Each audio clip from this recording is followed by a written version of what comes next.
हरियाणा में भाजपा सरकार का 7 साल का कार्यकाल पूरा हो चुका है। भाजपा के इन 7 सालों के कार्यकाल में भाजपा के सामने जाट आंदोलन, किसान आंदोलन और कोरोना काल जैसी कई बड़ी चुनौतियां आई।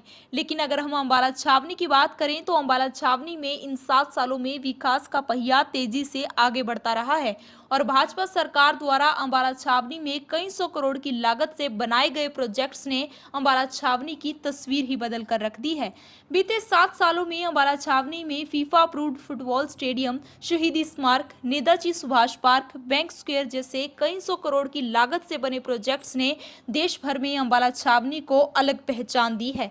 गृह मंत्री अनिल विज ने बताया कि कोरोना काल और किसान आंदोलन जैसी कई चुनौतियों के बावजूद भाजपा सरकार ने विकास के कई बड़े आयाम स्थापित किए हैं, लोगों की भलाई के लिए योजनाएं बनाई हैं और भ्रष्टाचार को खत्म किया है। ये 7 साल जो है वो पूरे हो चुके हैं। इन्हीं 7 सालों में किसान आंदोलन भी देखना पड़ा और कोरोना भी देखना पड़ा।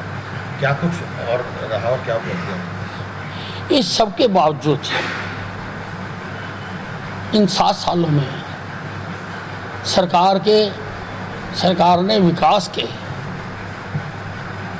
कई आयाम छुए हैं। लोगों की भलाई की अनेकों योजनाएं बनाई हैं,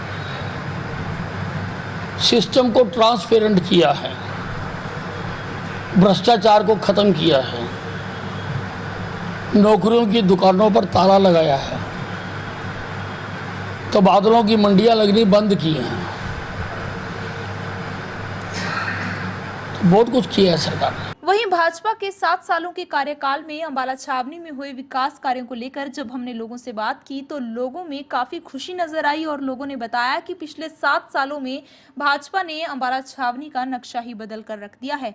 उन्होंने बताया कि अंबाला छावनी में किए गए विकास कार्यों की कोई गिनती नहीं है, क्योंकि पिछले 7 सालों में भाजपा सरकार ने अंबाला छावनी में कई विकास कार्य किए हैं। 7 साल के अंदर अंबाला का नक्शा बदल दिया गया माननीय गृह मंत्री श्री अनिल विज जी ने। जैसे कि बात करें, अगर मैं अपने बाज़ार की बात करूं कि सदर बाज़ार की मंत्री जी का सपना था कि इस बाज़ार को सिंगापुर की तर्ज पे बनाने का, और मंत्री जी ने हमारे को इस चीज़ के लिए बजट पास कराया गया और सिंगापुर की तर्ज पे ये काम जल्द से जल्द शुरू होने वाला है। इनफैक्ट दिवाली के चक्कर में ये थोड़ा सा डिले हो गया, अदरवाइज़ ये काम शुरू हो जाता। और अगर हम मिनी सेक्रेटेरिएट की बात करें तो हमारे लोगों को, अंबाला के लोगों को अंबाला सिटी जाना पड़ता था छोटे छोटे कामों के लिए।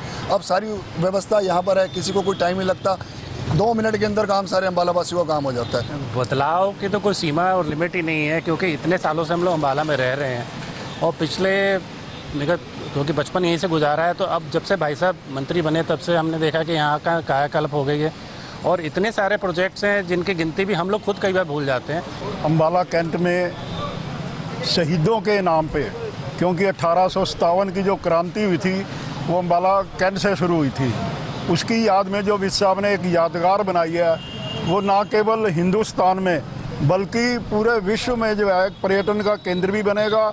लोगों को आके अंबाला का ही इतिहास नहीं, हरियाणा का भी, भारत का भी इतिहास देखने को मिलेगा।